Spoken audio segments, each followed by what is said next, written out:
L'être humain est-il divin? C'est une question qui peut paraître absurde pour beaucoup, et pourtant, on entend parler, dans certains milieux spirituels, que nous serions divins. Avec ce que nous avons vu dans la première partie, premier épisode, on va pouvoir éclaircir cette notion. L'être humain est-il divin? Il faut pouvoir distinguer le divin du spirituel. Le divin, nous l'avons vu, est perfection. Ne connaît pas de changement, ne connaît pas d'évolution, car ce qui est parfait de toute éternité ne change pas, est immuable. C'est quelque chose qui est assez inconcevable pour l'esprit humain. Le spirituel, par contre, fait partie de l'irradiation de Dieu, il fait partie de sa création. Lorsque l'on regarde ce qui se passe sur Terre, on a toujours un miroir. Ce qui se passe ici est toujours une image de ce qui se passe plus haut. Donc on a les réponses, on a ce qui peut éveiller notre intuition. Si vous regardez le soleil, c'est la source de vie ici. S'il n'y a pas le soleil, il n'y a pas de vie. Et nous sommes à une certaine distance du soleil. Le soleil est loin de nous. Par contre, nous sommes à la parfaite et exacte distance où nous nous éveillons à la vie, à la conscience.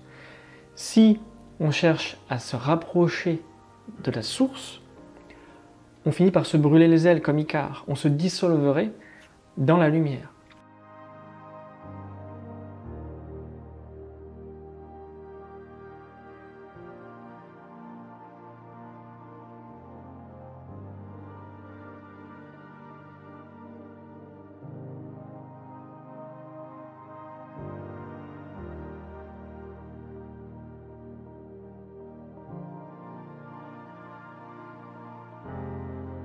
Il en est de même entre le divin et le spirituel. Le soleil divin, la source créatrice, est-elle ce soleil à laquelle on se tient à une certaine distance? Et c'est seulement dans l'irradiation de sa lumière que nous émergeons, que le spirituel émerge, comme un genre à part entière.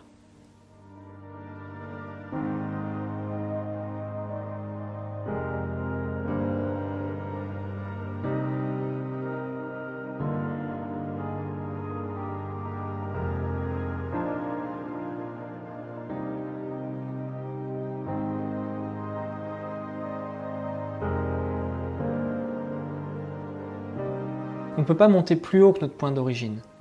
Donc on ne peut pas concevoir complètement ce qu'est Dieu. Et je ne parle pas intellectuellement, je parle même en intuition, je parle en conscience. Une dernière image est de prendre la notion d'un créateur et de sa création. Un peintre, par exemple, est le créateur de son œuvre.